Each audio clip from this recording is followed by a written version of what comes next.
Alcohol at school. How old do you have to be to drink alcohol? You have to be 21. How old do you have to be to buy alcohol? You have to be 21. Are you breaking the law if you try to buy alcohol over the age of 18, under the age of 21? Yes, that is against the law. There is a specific set of consequences if you are caught doing that, trying to buy alcohol over the age of 18 but under 21.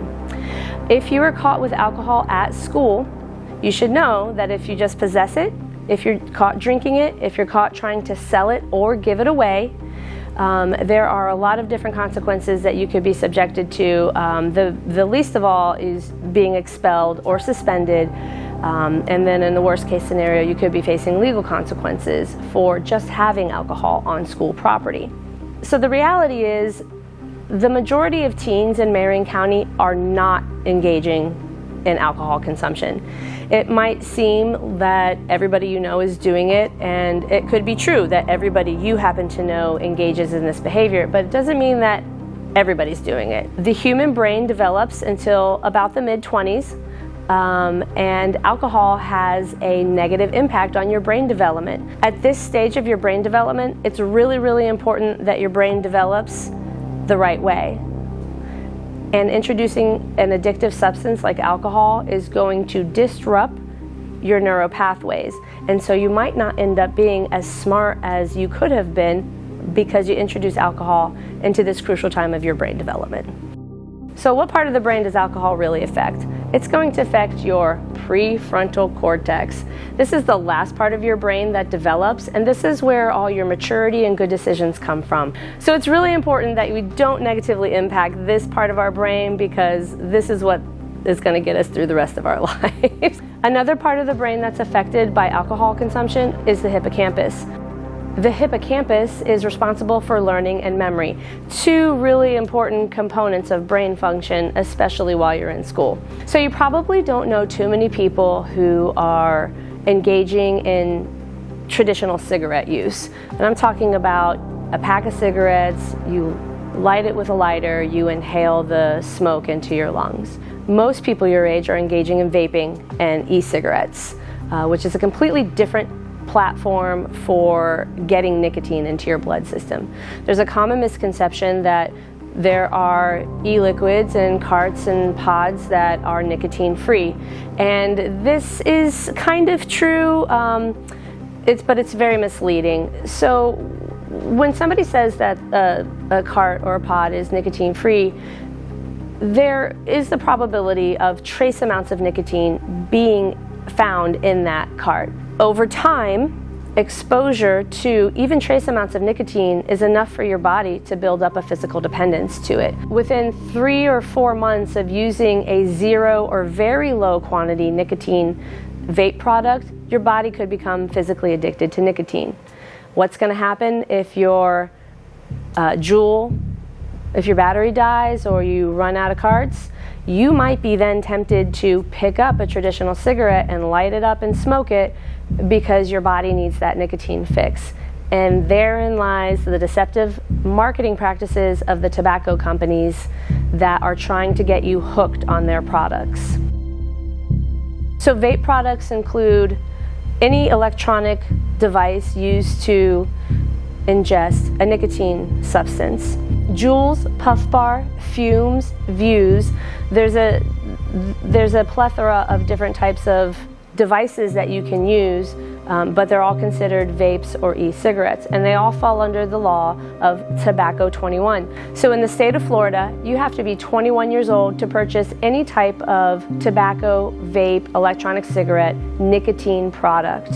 It is illegal to attempt to purchase a nicotine product under the age of 21. So what are the consequences if you're caught with a vape product? It can include fines, community service, and anti-tobacco programming. If you happen to have a driver's license, that could be suspended for 30 to 45 days. And let me tell you, once you get your driver's license, you don't want to lose that thing for a month or more. It's terrible. But that's what could happen if you were caught with a vape product. It's also really important to understand that vaping is a widespread problem in our community, throughout our community, at every single middle school and high school in Marion County and across the state of Florida.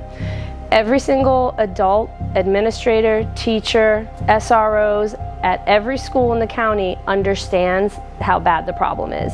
And every single one of those people is actively working to reduce the prevalence of vaping in schools. We understand that it's happening in the back of classrooms. We understand that it's happening in the bathrooms.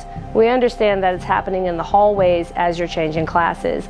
We're not unaware of the problem. So just know that we are actively working to reduce the amount of vaping in schools to make schools a safer place to be. Per the Student Code of Conduct Handbook, possession by students of any type of tobacco, vape, or nicotine product is against the rule and could cause you to be expelled or suspended or even facing legal consequences. It's important that you understand that if you're caught selling vape products at school, you could end up with a distribution charge. We talked about that in the beginning of the presentation when we were talking about felonies. Sale, distribution of a controlled substance. The liquid found in vape carts would be considered a controlled substance and could fall under that category. It is written in the Student Code of Conduct Handbook that selling vapes at school would fall under that category. One of the biggest problems surrounding vaping is all the misinformation that is floating around out there about what's in the vape, what's in the juice, and how it all works. The first misconception is in the name itself. A lot of people think that you're heating up a liquid, it's being vaporized, and that's what you're inhaling into your lungs. Actually, what's happening is the liquid is being aerosolized, and you're inhaling that into your lungs. So think about a can of hairspray. You wouldn't want to breathe that in, but it would be the same process. Our lungs are not designed to process anything but clean, fresh oxygen. So when you put something like an aerosol into your lungs, you're going to damage the tissue, you're going to reduce your lung functionality, and in some extreme cases, you could possibly die from the damage done to your lungs. The second misconception about vape products is the product itself. A lot of people think that the products are nicotine-free, even though research has been done, it proves that products labeled nicotine-free are not. They contain trace amounts, but also there is a plethora of different types of chemicals that can be found in these products, including propylene glycol, which is antifreeze, acetone, which is nail polish remover, acetaldehyde, which is commonly found in alcohol and perfume products, and diacetyl. Diacetyl is a FDA-approved chemical that is used in the production of the butter flavoring for microwave popcorn. You may be familiar with a term called popcorn lung, and that came about back in the 80s when microwave popcorn was brand new. The people working in these factories were inhaling the chemicals used to make the butter flavoring, and it was burning and damaging their lungs. And that's where the term popcorn lung came from. So diacetyl, when it's used as intended, as recommended by the FDA and approved, is relatively harmless to human beings. But when you heat it up and inhale it into your lungs, that's when it becomes a dangerous substance for your body. There are other chemicals found in vape products that are food grade and considered safe to ingest if you're eating them and ingesting them the right way. It's when you aerosolize them and inhale them into your lungs that they become dangerous. Right here in Marion County, just 2 short years ago, we lost a young man everybody knew as Tedders. Tedders documented his consequences from vaping so that other young people wouldn't have to go through the same thing that he went through. Tedders lost his life to the damage done to his lungs. He was not able to recover from that. His family and friends hope that you take the lessons from Tedders' experience and learn from them so that you don't have to go through the same things. But now we're going to talk about marijuana. And there's lots of different forms of marijuana that is out there currently, but what we're going to talk about specifically right now is the loose leaf bud form of marijuana, the plant form, not the synthetic edibles or oils or anything like that. We'll get to that in a minute. So what does 20 grams look like? Well, let's use this bag of chips as an example. In this bag, there are actually 38 grams worth of product. So if you had this amount of loose leaf bud marijuana in your possession, you could be charged with a felony. Anything over 20 grams in the state of Florida is considered a third-degree felony. Selling marijuana products is also considered a felony, but so is paraphernalia. What is paraphernalia? It's any device that you use to consume drugs out of. Not just marijuana, any number of drugs. It could look like a bong, it could look like a pipe, it could look like something that you made at home. But it could also include electronic devices. Since the Tobacco 21 law went into effect for the state of Florida last October, all electronic devices now fall under that category of paraphernalia if you're under the age of 21. It used to be that people could say that I'm using my electronic device for ingesting nicotine products, not marijuana products, but now that the law has been changed to 21, it no longer applies. So just like with alcohol, marijuana has a negative effect on our brain development. If you remember from the alcohol slide, our brains develop until about the mid-20s. The important part of our brain, the maturity, the good decision part of our brain that we need to get us through the rest of our lives. We don't want to damage that or hinder that development in any way. Introducing addictive substances into your body before your brain is done developing is going to have a negative impact on your development. So have you ever heard of synthetic marijuana? You might know it as spice or K2. Basically what it is any plant-like material that's been soaked in chemicals. What chemicals? Take your choice. It could be bleach, ammonia, Windex, it could be carpet cleaner, whatever's available. So if you smoke synthetic marijuana, you have absolutely no idea which chemicals you could be putting into your body. Back in 2012, there was a synthetic marijuana manufacturing operation that was busted up in Marion County. From that discovery, a law was put in place in Marion County that criminalizes the sale and distribution of synthetic marijuana products to anybody, no matter your age. Because of the inherent dangers of engaging in synthetic marijuana use, the penalties for being caught with it or selling it are much more severe. Just 3 small grams of synthetic marijuana is enough to be charged with a felony, whether you simply possess it or if you're trying to sell it. Anything that mimics the effects of marijuana would be considered a synthetic marijuana product, including THC oils. Criminal mischief or vandalism is simply damaging somebody else's property and causing more than $1,000 of damage to that property. Did you know that there's an enzyme in the protein of eggs that will literally eat the paint off a car if you let it set on that paint too long, especially in the Florida heat? If you were to damage the paint of a car, it could cost a couple $100 to have the paint job fixed. It could cost several $1,000s to have your paint fixed, depending on the kind of car you have. If it costs $1,000 or more to have the property repaired, you could be charged with a felony.